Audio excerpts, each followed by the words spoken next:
दोस्तों, देवताओं के राजा इंद्र के स्वभाव के विषय में भला कौन नहीं जानता। अहंकारी, दंभी और लोभी तो वह थे ही, दूसरों की उन्नति देखकर जलना भी उनके स्वभाव की खास विशेषता थी। दूसरे देवताओं को वे अपने से तुच्छ समझते थे।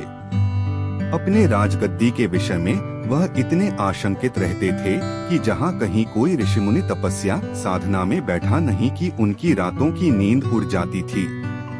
हमेशा सोचते रहते थे कि कहीं कोई साधक भगवान विष्णु को खुश करके उनसे उनका इंद्रासन ही ना मांग ले। रसिक भी इतने थे कि अधिकांश समय रंभा, मेनका और उर्वशी जैसी अप्सराओं के नृत्यों की महफिल सजाए रहते थे। भगवान शंकर और ब्रह्मा जी उन्हें अक्सर समझाते रहते थे कि वे अपने स्वभाव को बदलें, लेकिन इंद्र पर कोई प्रभाव ही नहीं पड़ता था। एक बार देवर्षि नारद इंद्रपुरी गए। दोनों में बातचीत होने लगी। नारद जी दूसरे देवताओं के महत्व और प्रभाव की चर्चा कर रहे थे कि दूसरे देवता कितने श्रेष्ठ हैं, उनका अपने अपने स्थान पर क्या क्या महत्व है। किंतु इंद्र को यह सब बातें बिल्कुल भी अच्छी नहीं लगी। दूसरों की महिमा और महत्व का बखान सुनकर वह चिढ़ गए और बोले, नारद, आखिर मैं देवराज बनाया गया हूँ तो इसीलिए कि मैं ही सब देवताओं में श्रेष्ठ हूँ। फिर आप क्यों बार बार दूसरों की प्रशंसा कर रहे हैं? मेरे सामने उनका बखान करना एक तरह से मेरा अपमान है।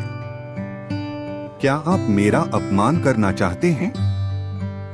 नारद जी भी नारद जी ही थे, बिना किसी लागल पेट के साफ साफ कहने वाले। उन्हें भला किसी की क्या परवाह थी? वह तो ब्रह्मा जी के मानस पुत्र थे। आठ देवराज इंद्र की बात सुनकर व्यंग्य से मुस्कुराए और बोले, देवराज, आप मेरी बातों को अपना अपमान समझते हैं, यह बहुत बड़ी भूल है। वैसे भी यदि आप सम्मान चाहते हैं तो दूसरों का सम्मान करना सीखिए। प्रशंसा उसी को मिलती है जो दूसरों की प्रशंसा करता है। दूसरे देवताओं की निंदा करके उनको तुच्छ समझकर आप सम्मान नहीं पा सकते। सामने वाले को आईने के समान समझना चाहिए। जैसे शीशे में टेढ़ा मुंह करके देखने पर मुंह ढा ही दिखाई देता है, उसी प्रकार सामने वाले प्राणी का अपमान करने पर अपमान ही मिलता है और सम्मान करने पर सम्मान मिलता है। इसी प्रकार यदि सम्मान पाना हो तो सम्मान करना सीखो। इंद्र को यह बात बहुत बुरी लगी। उन्होंने कहा, जब मैं राजा बनाया गया हूँ तो दूसरे देवताओं को मेरे सामने झुकना ही पड़ेगा। आखिर राजा सर्वोपरि होता है। इंद्र की बात सुनकर देवर्षि नारद ने कहा, यह आपकी भूल है देवराज। आप दूसरे देवताओं को अपने प्रजा समझते हैं, जबकि वे आपकी प्रजा नहीं, आपके मित्र और साथी हैं। उनके साथ वैसा ही व्यवहार कीजिए जैसा साथी, मित्रों और सहयोगियों से किया जाता है। बड़प्पन का मद अंत में दुखदायी होता है। यह कहावत तो आपने सुनी ही होगी कि घमंडी का सिर हमेशा नीचा ही होता है। इंद्र ने अभिमानपूर्ण लहजे में कहा, इसमें घमंड वाली बात क्या है? मेरा प्रभाव दूसरों से अधिक है। मैं वर्षा स्वामी हूँ। बिना मेरी आज्ञा के एक बूंद पानी नहीं बरस सकता, और जब पानी नहीं रहेगा तो धरती पर अकाल पड़ जाएगा। अन्न उत्पन्न नहीं होगा और सारी दुनिया भूख और प्यास से तड़पड़ कर मर जाएगी। देवता भी इसके प्रभाव से अछूते कहाँ रहेंगे? नारद जी बोले, आप ठीक कहते हैं देवराज, किंतु दूसरे देवताओं का महत्व भी कुछ कम नहीं। जिस प्रकार जीवन के लिए जल आवश्यक है, उसी प्रकार अन्य वस्तुओं का महत्व भी कुछ कम नहीं। वायु, अग्नि, प्रकाश, इनकी भी उतनी ही महत्ता है। कहने का तात्पर्य यह है कि वरुण देव, अग्नि देव, सूर्य देव सभी देवता अपनी अपनी शक्तियों के स्वामी हैं। सभी देवता कुछ न कुछ कर सकने में समर्थ हैं। आप उनसे मित्रता रखिए, तभी कल्याण है, नहीं तो किसी समय आपदा में पड़ जाएंगे। बिना सहयोगियों के राजकार्य नहीं चला करता। नारद जी की बात सुनकर देवराज इंद्र ठहाका मारकर हंस पड़े। बोले अजी जाइए भी, आप ठहरे महात्मा। शंख बजाने और मजीरे पीटने के सिवा और आप क्या जाने। आप ब्राह्मण हैं, इसलिए इतना डरते हैं। मैं देवता हूँ, क्षत्रिय भी हूँ, मुझे किसका डर। किसी दूसरे का डर चाहे न हो, मगर शनि का भय आपको पहले सताएगा। यदि कुशलता चाहते हो तो शनिदेव से बचकर रहें। वे एक बार कुपित हो जाएं तो सब कुछ तहस-नहस कर डालते हैं, और जिसे अपनी कृपा का पात्र बना लें उसके पौ 12 हो जाते हैं। यह कहकर नारद जी चल पड़े। इंद्र का अभिमान उन्हें खटक गया था। नारद का काम था संसार भर का समाचार इधर से उधर पहुंचाना। यदि उन्हें उस जमाने का चलता फिरता रेडियो कहा जाए तो अतिशयोक्ति न होगी। असल में वे देशाटन के प्रेमी और बातूनी थे, इसलिए घूम फिर कर अपना मन बहलाते थे। वैसे वे बड़े विद्वान और महात्मा थे। तीसरे दिन नारद जी शनिलोक में जा पहुँचे। शनि देवता ने उनका स्वागत करके हालचाल पूछा। नारद जी ने कहा, यूं तो सब कुशल मंगल है शनिदेव, मगर अपने इंद्रदेव कुछ ज्यादा ही अहंकारी और घमंडी हो गए हैं। अपने सामने किसी को कुछ समझते ही नहीं। कहते हुए नारद जी ने उन्हें इंद्र से हुआ पूरा वार्तालाप सुना दिया। इंद्र के अहंकार का पता पाकर शनिदेव ने कहा, आप चिंता न करें, अगले रविवार को बैकुंठ लोक में सभा होगी, वहीं मैं इंद्र से मिलकर उन्हें समझा दूंगा। उनका सारा अहंकार उसी दिन दूर हो जाएगा। अपने सामने दूसरों को तुच्छ समझना तो सचमुच बहुत बुरी बात है। शनिदेव को भी इंद्र का अहंकार खटक गया। थोड़ी देर तक इधर उधर की बातें होती रहीं। फिर नारद जी चले गए। अगले रविवार को बैकुंठपुरी में देवताओं की सभा हुई। विष्णु उनके सभापति थे। सब देवता आए। उन्होंने अलग अलग मसलों पर अपने अपने विचार रखे। शाम होने पर सभा समाप्त हो गई। इसी अवसर पर अचानक शनिदेव और इंद्रदेव का आमना सामना हो गया। शनिदेव तो बड़ी नम्रता और सामान्य रूप से इंद्र से मिले, मगर इंद्र तो अपने ही अहंकार में चूर रहते थे। शनिदेव को देखते ही उन्हें नारद जी की बात याद आ गई कि शनिदेव से बचकर रहना। बस उस बात के याद आते ही इंद्र का अहंकार जाग उठा और बिना किसी भूमिका के उन्होंने शनिदेव से कहा, शनि जी, सुना है आप किसी का कुछ भी कर सकते हैं, लेकिन मैं आपसे नहीं डरता। मैं देवराज हूँ, हर बात में आपसे बड़ा हूँ, आप मेरा कुछ नहीं बिगाड़ सकते। शनि देव को इंद्र के बातचीत का ढंग खटका। फिर भी उन्होंने अपने को संभाल कर कहा, मैंने तो आपसे सा कुछ भी नहीं कहा देवराज। जो आप इस प्रकार का रूखा व्यवहार मेरे साथ कर रहे हैं, फिर भी समय पर देखा जाएगा कि कौन कितने पानी में है। अभी से मैं क्या कहूँ? समय पर क्या, अभी दिखाइए न। वह समय आप आज ही बुला लीजिए। मैं आपका सामर्थ्य देखना चाहता हूँ। इंद्रदेव अकड़ गए, मानो व्यर्थ का झगड़ा मोल नेकी ठाने बैठे हों। किसी ने सच ही कहा है, विनाश काले विपरीत बुद्धि, अर्थात जब किसी पर बुरा वक्त आना होता है तो उसकी बुद्धि खराब हो जाती है। वह उल्टे सीधे काम करके स्वयं को मुसीबतों और कठिनाइयों में धकेलने की चेष्टा करता है। यह सुनकर शनिदेव बोले, आप बड़े अहंकारी हैं देवराज, और आप दूसरों को धमकाया करते हैं। लेकिन मैं फिर भी कहता हूँ, इंद्र आपसे नहीं डरेगा। इंद्र की बात सुनकर शनिदेव को क्रोध आ गया। उन्होंने गंभीर स्वर में कहा, देवराज, मैं आपसे विरोध नहीं बढ़ाना चाहता।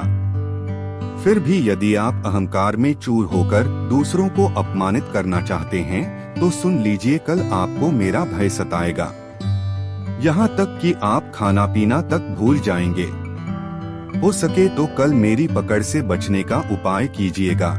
यह कहकर शनिदेव तेजी से एक ओर चले गए। इंद्र ने फिर उसी तरह अपमान भरी हंसी हंसकर कहा, मैं भी देखता हूँ कि आप भी कितने पानी में हैं। इसी प्रकार बड़बड़ाते हुए वह इंद्रलोक की ओर प्रस्थान कर गए। उस रात इंद्र को बड़ा भयानक स्वप्न दिखाई दिया। जैसे कोई कालाकलूटा विकराल दैत्य मुंह फैलाए उन्हें निगल जाना चाहता हो। सवेरे नींद से उठकर उन्होंने सोचा, उस भयानक स्वप्न का क्या अर्थ हो सकता है। क्या पता कि यह शनि की ही कोई करतूत हो। अवश्य ही वह आज मुझे कोई चोट पहुंचाने की चेष्टा कर सकता है। इसलिए मुझे किसी सी जगह छिप जाना चाहिए जहां वह मुझे ढूंढ न सके। सा विचार कर उन्होंने झटपट कपड़ बदलकर भिखारी का वेश बनाया और जंगल की ओर निकल गए। किसी को इस बात की भनक न पड़ने दी कि वह किस उद्देश्य से कहा और क्यों जा रहे हैं। यहाँ तक कि अपनी पत्नी इंद्राणी को भी उन्होंने इस संदर्भ में कुछ नहीं बताया। किसी को इस विषय में कुछ भी न बताने का कारण भी था। इंद्र को यह बात मालूम थी कि मेरे स्वभाव और व्यवहार से कई देवता रूठे रहते हैं। इसलिए उन्हें शंका हुई कि कहीं सा न हो वे अब शनि की सहायता करने लगे। उस दशा में मैं अकेला हो जाऊंगा।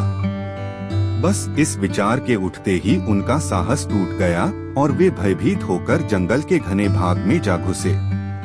अब तक दिन का एक पहर चढ़ आया था। इंद्र ने सोचा, आखिर जब शनि ने मुझे चुनौती दी है तो मेरी खोज भी करेंगे।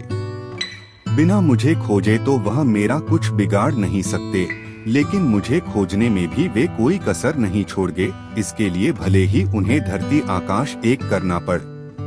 अरे हाँ, आकाश के नाम पर ध्यान आया कि कहीं सा न हो कि वे आकाश मार्ग से उड़ते हुए मुझे यहाँ देख लें। इसलिए किसी झाड़ी में छिपकर बैठना चाहिए। आसपास झाड़ियाँ तो थीं, पर उनमें भी दिखाई दिए जाने की आशंका थी। हारकर इंद्र ने एक पुराने पेड़ के कोटर में शरण ली। पेड़ बहुत बड़ा था। उसका कोटर गुफा जैसा चौड़ा और गहरा था। इंद्र उसी में छिपकर बैठ गए। उन्होंने सोचा, शनि देवता लाख सिर पटकें, मुझे किसी भी सूरत में अब नहीं खोज पाएंगे। चींटी को भी पता नहीं चल सकता कि मैं यहाँ छिपा बैठा हूँ। फिर शनि की तो बिसात ही क्या है। शनि का अहंकार आज ही मिट जाएगा। व्यर्थ ही उन्होंने सारे संसार को डरा रखा है। उधर शनि देवता न कहीं आए न गए। धमकी देने के समय उन्होंने केवल अपनी छाया भर इंद्र पर डाल दी थी, बस। वे अपना काम करते रहे। इंद्र कहाँ हैं, क्या कर रहे हैं, इससे उन्हें कोई मतलब नहीं था। उन्हें अपनी शक्ति पर विश्वास था। वे जानते थे कि इंद्र चाहे जहाँ जाएं, मेरी छाया अपना प्रभाव अवश्य डालेगी, और सा हो भी रहा था। शनि के बिन कुछ किए ही इंद्र की शांति भंग हो चुकी थी। अपनी सुरक्षा के चक्कर में खाना तो क्या, उन्हें पानी पीने तक की भी सुध नहीं थी। बात केवल दिन भर की थी। जब सूरज डूब गया और रात आने लगी, तब इंद्र कोटर से बाहर निकले। चौकन्नी निगाहों से इधर उधर देखा, कहीं कोई न था। समझ गए कि या तो शनिश्चर इधर आए ही नहीं, और अगर आए भी होंगे तो थकार कर लौट गए होंगे। आखिर मुझे खोजना इतना आसान कहा था। मेरी गंध तो हवा तक को नहीं मिली, शनि की क्या गिनती है। यही सब सोचते हुए इंद्र मन ही मन खुश हो रहे थे, और होते भी क्यों नहीं। अपनी समझ के अनुसार तो उन्होंने शनिदेव को धोखा दे ही दिया था। अब तो उन्हें उस क्षण का इंतजार था कि कब शनिदेव से भेंट हो और वहां उन्हें अपमानित करें, उनका उपहास उड़ाएं। अंधेरा बढ़ता जा रहा था। इंद्र ने अंगड़ाई लेकर देह को एक झटका दिया और जल्दी जल्दी अपने इंद्रलोक की ओर चल दिए। दूसरे दिन सुबह ही उनका सामना शनिदेव से हो गया। शनिदेव उन्हें देखकर अर्थपूर्ण मुद्रा में मुस्कुराए। इंद्रदेव उनकी मुस्कान में छिपे व्यंग्य को न समझ सके और विजय के मद में चूर होकर बोले, किए शनिदेव, कल का पूरा समय निकल गया और आप मेरा बाल भी बांका न कर सके। अब तो कोई संदेह नहीं है कि मेरी शक्ति आपसे अधिक है। इंद्र की बात सुनकर शनिदेव ठहाका मारकर हंस पड़े। उनको इस प्रकार हंसते देखकर इंद्रदेव झुंझला उठे और कुढ़कर बोले, आपको हंसी आ रही है, लेकिन आपकी जगह पर कोई दूसरा होता तो शर्म के मारे मुंह छुपा लेता। आपने कल बड़े ताव से मुझे पकड़ लेने की चुनौती दी थी, लेकिन पकड़ना तो दूर, आप मुझे छू भी न सके। क्या यही आपका सामर्थ्य है? इसी बल पर आप फूले फूले फिरते हैं।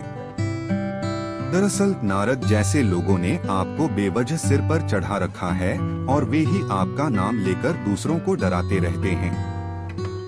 आप में कितना बल है यह मैं देख चुका हूँ। शनिदेव ने हंसते हुए कहा, आप जैसे बुद्धिमान को कौन समझाए। आप हारे और मैं जीता, फिर भी आप मुझे धिक्कार रहे हैं। जाकर किसी को यह सारी घटना सुनाइए, तब पता चलेगा आप कितने बुद्धिमान और साहसी हैं। इंद्र ने आंखें निकालकर पूछा, क्या कहा? मैं हार गया हूँ? कैसे? आप अपनी विजय का प्रमाण तो दीजिए। खाली कह देने से क्या होता है? इस प्रकार तो मैं भी कह सकता हूँ कि विजय मेरी हुई है। कल का पूरा दिन निकल गया, आखिर क्या बिगाड़ पाए आप मेरा? आप मेरा बाल तक बांका नहीं कर सके। पूरी तरह स्वस्थ और निश्चिंत आपके सामने खड़ा हूँ मैं। अगर सी बात है तो सुनो, पहले परसों मेरे द्वारा कहे गए शब्दों पर गौर करो। शनिदेव ने कहा, मैंने कहा था कि कल आप खाना पीना भूल जाएंगे। वही बात हुई, आप मेरे भय से पेड़ के कोटर में छुपे रहे। दिन भर न खाया न पिया। आपने मारे भय के बाहर झांका तक नहीं। यह मेरी छाया का ही प्रभाव था जो मैंने आप पर उसी समय डाल दी थी जब परसों हमारी भेंट हुई थी। मुझ में इतनी शक्ति है कि स्वयं न जाकर अपनी छाया से ही किसी को पकड़ लेता हूँ। उसी छाया के प्रभाव से आप डर कर भागे और दिन भर बिना कुछ खाए पिए कोटर में छिपे रहे। जिसे आप अपनी बुद्धिमानी समझते हैं, वह मेरा भय था। यदि भय न होता तो राजभवन छोड़कर कोटर में जाकर छिपने का क्या कारण था? अरे भय के मारे तो आपने अपनी पत्नी इंद्राणी को भी कुछ नहीं बताया। जरा सोचो कि जब मेरी छाया ने ही कौतूहल दिखा दिए तो यदि मैं प्रत्यक्ष रूप से कुपित हो जाता तो क्या होता? शनिदेव की बात सुनकर इंद्र का सिर नीचा हो गया। हाथ जोड़कर बोले, मेरा अहंकार दूर हो गया शनिदेव। सचमुच आप मुझसे अधिक समर्थ और प्रभावशाली हैं। मुझे मेरी धृष्टता के लिए क्षमा करें। नारद जी ने सत्य ही कहा था, आप बड़े और बलशाली हैं। शनि देवता ने इंद्र को गले से लगा लिया और बोले, महाराज इंद्र, घमंडी का सिर हमेशा नीचा होता है। इंसान हो या देव, उसे कभी घमंड नहीं करना चाहिए। दोस्तों कमेंट करके बताएं कि आपको हमारी यह प्रस्तुति कैसी लगी। पसंद आई तो इसे लाइक और शेयर करें तथा चैनल को सब्सक्राइब करके मेरा मनोबल बढ़ाएं। नमस्कार दोस्तों।